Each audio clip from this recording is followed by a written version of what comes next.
Students, उपस्थित हूँ आज दूसरा वीडियो लेकर। आज का हमारा प्रमुख टॉपिक है subject centred approach to teaching and learning. Hindi में इसे बोलते हैं शिक्षण अधिगम के विषय केंद्रित उपागम। आज के इस प्रमुख टॉपिक में हम चर्चा करेंगे उपागम का, जिसे हम लोग अप्रोच ही बोलते हैं। शिक्षण अधिगम प्रक्रिया में अप्रोचेस को मेथड ऑफ टीचिंग भी कह सकते हैं, क्योंकि जो सब्जेक्ट सेंटर्ड अप्रोच है इसमें हमारा एक शिक्षक का जो सबसे ज़्यादा फोकस होता है वो खास करके पार्टिकुलर सब्जेक्ट पर होता है। सब्जेक्ट चाहे वो प्राइमरी लेवल में, सेकेंडरी लेवल पर या सीनियर सेकेंडरी लेवल पर, चाहे फिजिक्स हो, केमिस्ट्री हो, बायोलॉजी हो, सोशल साइंस हो या अन्य कोई भी सब्जेक्ट्स है, उस पर जो है हमारा मुख्य रूप से एक शिक्षक का फोकस होता है। और उसी शिक्षक पर जो है खास करके हमको इस टॉपिक के अंतर्गत मुख्य रूप से 4 से 5 चीज़ें जो पूछनी है, जो हमारे एग्जाम के पर्पज से भी बहुत ही इम्पोर्टेंट है। पहला कि what is subject centred approach, विषय केंद्रित उपागम क्या है। दूसरा है कि विषय केंद्रित उपागम की क्या विशेषताएं हैं, विषय केंद्रित उपागम के क्या गुण हैं, उसके क्या दोष हैं। एक शिक्षक का शिक्षण अधिगम प्रक्रिया में विषय केंद्रित उपागम का कितना महत्व है, इन सारे चीज़ों को हम एक एक करके इसको हम समझेंगे। आज का हमारा प्रमुख टॉपिक्स है शिक्षण अधिगम के विषय केंद्रित उपागम। जैसा कि आप स्क्रीन पर देख रहे हैं, subject centred approach to teaching and learning. इसके तहत 3 एलिमेंट्स जो हैं, जो सबसे प्रमुख हैं, जो आप पहला है स्टूडेंट्स, दूसरे हैं आपका टीचर्स और थर्ड है subject. Students, that means boys and girls in the age group of 6 to 14 years. Teachers, elementary teachers, those who are working in primary, upper primary, secondary and higher secondary. And the subject taught in primary, upper primary schools, language, mathematics, science, social science या environmental science।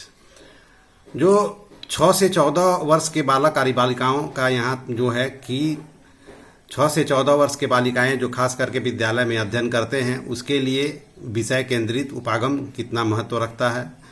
दूसरा elements इसमें अंतर्गत शिक्षक की उसमें क्या भूमिका होगी, और शिक्षक और विद्यार्थी में खास करके जो विषय का जो महत्वपूर्ण उपयोग होगा, विषय को कैसे पढ़ाएंगे, इन सारे चीज़ों पर हम लोग चर्चा करेंगे। सब्जेक्ट सेंटर्ड अप्रोच में जो टीचिंग और लर्निंग का जो खास करके पहलू है, जिसमें टीचिंग जो खास करके जिसको हम लोग शिक्षण एक प्रकार का पारस्परिक प्रभाव है, जिसका उद्देश्य है कि दूसरे व्यक्ति के व्यवहारों में वांछित परिवर्तन लाना, दूसरों को सीखने में मदद करने व सीखने के वृद्धि करने की प्रक्रिया को ही शिक्षण कहा जाता है। अधिगम का तात्पर्य यहाँ लर्निंग से है, शिक्षार्थी के प्रति है। अनुभव तथा प्रशिक्षण द्वारा व्यवहार में आया परिवर्तन ही अधिगम है। अधिगम के अंतर्गत आदत, ज्ञान एवं अभिवृत्तियों का अर्जन करना है। तीसरा जो इसके सबसे प्रमुख पहलू है, जिसको हम लोग बोलते हैं अप्रोच। हम थोड़ा देर पहले इस पर चर्चा किए थे कि अप्रोच जस्ट इसको हम लोग शिक्षण अधिगम प्रक्रिया में मेथड ऑफ टीचिंग भी कह सकते हैं, कि एक पार्टिकुलर विषय के लिए कौन सा मेथड ऑफ टीचिंग उपयुक्त होगा। जैसे अगर हम सोशल साइंस पढ़ाते हैं तो उसमें बहुत सारे मेथड्स हैं, जैसे demonstration method, lecture method, question answer method, problem solving method. वहीं अगर हम साइंस की बात करते हैं तो इंडक्टिव मेथड, डिडक्टिव मेथड। तो इन सारे मेथड जो है, उसी मेथड को विषय के रूप में पढ़ाने के लिए जो उपयुक्त करते हैं, उसी को हम लोग अप्रोच बोलते हैं। हिंदी में उसे उपागम बोलते हैं। Approach in the context of learning approach refer to a set of concept that discuss how a person learns in to general way. Teaching methods are included in the approach itself. In fact the method is the application of the approach. The method include teaching techniques. उपागम शिक्षण के संदर्भ में उपागम से तात्पर्य अवधारणाओं के ऐसे समूचे विचारधारा से है जिसके यह चर्चा होती है कि व्यक्ति सामान्यतया किस प्रकार सीखता है। उपागम के अंतर्गत ही शिक्षण विधियां भी समाहित है। वस्तुतः विधि उपागम का अनुप्रयोग है। विधि के अंतर्गत शिक्षण प्रविधियां भी शामिल है। अब आपके समक्ष कुछ विचारणीय प्रश्न हैं।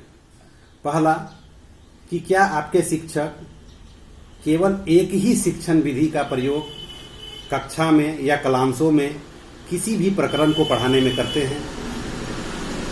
दूसरा, क्या आपके विद्यार्थियों को अलग अलग क्लासों में विभिन्न संप्रत्ययों को समझाने हेतु केवल एक ही शिक्षण विधि का प्रयोग करते हैं? और तीसरा क्वेश्चन है जो बहुत ही इम्पोर्टेंट है कि एक शिक्षक अपने शिक्षण को प्रभावशाली बनाने हेतु शिक्षण विधि का चयन या शिक्षण विधि का संयोजन किस प्रकार करता है? ये प्रमुख क्वेश्चंस जो खास करके विषय केंद्रित उपागम के अंतर्गत में है कि विषय के अनुरूप अगर कोई विषय सोशल साइंस से है, लैंग्वेज से है या साइंस से है, मतलब सीधा तात्पर्य है सीधा उनके तथ्यों से विषय से संबंधित, मतलब जिस विषय को एक शिक्षक पढ़ाना चाहते हैं उसके अनुरूप वो शिक्षण विधि का प्रयोग करते हैं, उसके अनुरूप वो स्किल्स का प्रयोग करते हैं। और लैंग्वेज, सोशल साइंस और साइंस, इन तीनों के तथ्यों को अलग अलग रूप में खास करके हम क्लासरूम में उसको पढ़ाते हैं। तो हम इस पर जाने कि विषय केंद्रित उपागम क्या है। What is subject centred approach? Such A way of teaching students in which the teacher mainly learns the facts, theories and teaching related to content of books. The focus of teaching learning in the content of books. The main concern of the teacher is to complete the prescribed course.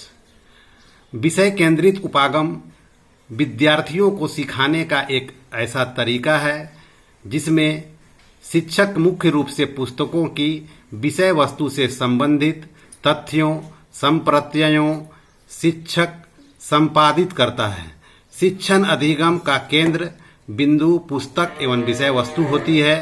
शिक्षक की मुख्य चिंता निर्धारित course को पूरा करने की होती है। या यूं कहें कि पढ़ने पढ़ाने के क्रम में पुस्तक केंद्रीय भूमिका अदा करती है, पुस्तकों के विषय वस्तु केंद्रीय भूमिका अदा करती है। इसी को हम विषय केंद्रित उपागम कहते हैं। विषय केंद्रित उपागम में खास करके जो शिक्षण को हम अपनी भाषा में विचारों का आदान प्रदान करने की प्रक्रिया भी कह सकते हैं। सीखने का, अनुभव करने का, ज्ञान को आगे बढ़ाने का एक माध्यम है। अब दूसरी इस टॉपिक के अंतर्गत जो दूसरे पहलू हैं कि विषय केंद्रित उपागम की विशेषताएं क्या है। Subject centred approaches teaching of learning का कैरेक्टरिस्टिक्स क्या हैं, तो वन बाय वन इसको हम देखेंगे। The focus of the teaching learning process, presentation of content, means कि यहाँ पर जो टीचिंग लर्निंग का जो फोकस होता है कि एक शिक्षक जब शिक्षण अधिगम की प्रक्रिया को पढ़ाते हैं तो विषय केंद्रित पाठ्यक्रम के अंतर्गत उनके समक्ष ये जो सबसे पहले ये पहलू रहता है कि वो कंटेंट को का प्रेजेंटेशन कैसे करें और जल्द से जल्द सिलेबस को ख़त्म करें। दूसरा पहलू होता है the teachers focus on the completing on the content set out of the syllabus. दूसरे शिक्षक के समक्ष दो दूसरी बातें रहती है कि वो सिलेबस को जल्द से जल्द ख़त्म करने का, जिसके कारण वास्तविक जीवन का इसमें अभाव होता है। पुस्तक में जो कुछ भी प्रेस्क्राइब रहते हैं बस उसी पर ज़्यादातर फोकस किया जाता है। थर्ड टर्म है books and other literature, means कि खास करके जो टीचिंग लर्निंग का प्रोसेस है उसमें इस पर खास करके जो बुक्स के अंतर्गत जो भी कुछ लिटरेचर दिया हुआ रहता है उस पर फोकस करने की ज़्यादातर बाध्यता होती है। Any teaching method can be selected by keeping the content in the centres. कोई भी जो शिक्षण विधि है, जो खास करके जो शिक्षक होते हैं उस मेथड जो विषय के अनुसार उसको सिलेक्ट करते हैं, उसी के अनुरूप क्लासरूम में उसका डिस्क्राइब करते हैं, उसका वर्णन करते हैं। खास करके इसके जो विषय केंद्रित उपागम की जो मुख्य रूप से विशेषताएं के अंतर्गत में है, या यूं कहें कि शिक्षक स्वयं को एक ऐसे मॉडल के रूप में प्रस्तुत करता है जो विषय वस्तु के ज्ञान में दक्ष हो। शिक्षक विद्यार्थी की अधिगम आवश्यकताओं की पूर्ति संबंधित पुस्तकों से के माध्यम से ही करने का ज़्यादातर प्रयास करता है। अगला जो विशेषताएं हैं जिसके अंतर्गत खास करके जो विषय केंद्रित उपागम में जो मुख्य रूप से है, इनमें अनुभवी व्यक्ति से कम, खास करके जो अधिक अनुभवी व्यक्ति होते हैं उसमें कम अनुभवी व्यक्ति तक पुस्तकों एवं विषय वस्तु के माध्यम से सूचना एवं कौशल पहुंचाने का लाभदायक तरीका होता है। जो लर्निंग जो होता है, जो ट्रांसफ़र ऑफ लर्निंग होता है, वो इस बहुत ही सुगमता तरीके से होता है खास करके। और दूसरे इसकी में विशेषताओं में है कि कम समय में अत्यधिक विषय वस्तु का शिक्षण भी संभव हो जाता है। कोर्स जो है, जो कोर्सेस जो होते हैं वो निर्धारित समय में पूर्ण हो जाता है। ये सारी विशेषताएं जो खास करके है जो सब्जेक्ट सेंटर्ड अप्रोचेज के अंतर्गत में आते हैं।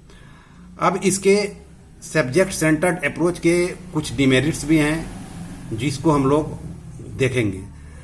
इसमें जो डिमेरिट्स है, इसमें जो हम लोग देख रहे हैं खास करके कि जो students that is passive learner, dependency trend का सीधा मतलब है कि विद्यार्थी इसमें निष्क्रिय श्रोता के रूप में होता है, और इसमें जो विद्यार्थी होते हैं वो ज़्यादातर डिपेंडेंट जो है वो टीचर्स पर होते हैं और टेक्स्ट बुक पर होते हैं। बाहरी जो NCF 2005 नेशनल करिकुलम फ्रेमवर्क 2005 जो कहता है, जिनके प्रमुख तथ्य हैं कि बच्चे का जो लर्निंग होना चाहिए वो क्लासरूम के साथ साथ बाहर से भी जोड़कर होना चाहिए। तो मुख्य रूप से सब्जेक्ट सेंटर्ड अप्रोच में इसका अभाव सा दिखता है। और उसके अंतर्गत जो दूसरी खास करके इसके जो डिमेरिट्स हैं, हम less likely to develop questioning skill in the students, विद्यार्थी में प्रश्न पूछने के कौशल के विकास की कम संभावना होती है। इसमें शिक्षक जो होते हैं ज़्यादातर सिलेबस के अनुसार, पाठ्यक्रम के अनुसार उसको जो है पढ़ाने का प्रयास करते हैं। तीसरा है evaluation process formative CCE pattern, कि इसमें जो मूल्यांकन का जी प्रक्रिया होती है वो मुख्य रूप से योगात्मक होती है एवं सतत एवं व्यापक मूल्यांकन के अंतर्गत होती है। इसके अंतर्गत शिक्षक ज्ञान, कौशल, दृष्टिकोण, मूल्य एवं इन पर जो है अत्यधिक निर्भरता होती है। इसके अंतर्गत शिक्षक इसमें जल्द से जल्द सिलेबस ख़त्म करने की ओर अग्रसर होता है, जिसके कारण जो आउटसाइड लर्निंग और ख़ास करके जो स्किल डेवलपमेंट इसका कुछ अभाव सा दिखता है। सब्जेक्ट सेंटर्ड अप्रोचेस के अंतर्गत विद्यार्थियों पर व्यक्तिगत ध्यान रख पाना मुश्किल होता है, क्योंकि शिक्षक के समक्ष बहुत सारी समस्याएं होती हैं। शिक्षक के समक्ष ये भी समस्याएं होती हैं कि वो जो भी खास करके जो पढ़ाए वो जो पुस्तकें में निर्धारित की गई है उसके अनुसार से इसका ज्ञान दें। जो भी विषय वस्तु कैसा होगा, शिक्षण विधि कैसी होगी, वो मुख्य रूप से खास करके पाठ्य पुस्तक के अकॉर्डिंग चलना होता है।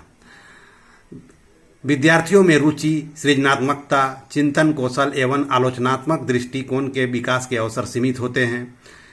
सब्जेक्ट सेंटर्ड अप्रोच के अंतर्गत इन सारे चीज़ों का अभाव सा दिखता है। वास्तविक जीवन में अनुभवों को बहुत कम स्थान मिलता है। इसमें शिक्षक जो होते हैं वो पाठ्य पुस्तक में निर्धारित उसी के अनुसार सबसे ज़्यादा फोकस करते हैं। और ख़ास करके जो सब्जेक्ट सेंटर अप्रोचेस के जो एक महत्वपूर्ण डिबेट हैं, जिसमें इसमें क्वालिटी के बजाय क्वांटिटी पर अधिक महत्व दिया जाता है। क्वालिटी के बजाय क्वांटिटी का मतलब है कि इसमें शिक्षक जो होते हैं जो पाठ्य पुस्तक में निर्धारित बातें हैं उसी को क्लासरूम में वह स्पष्ट रूप से पढ़ाते हैं।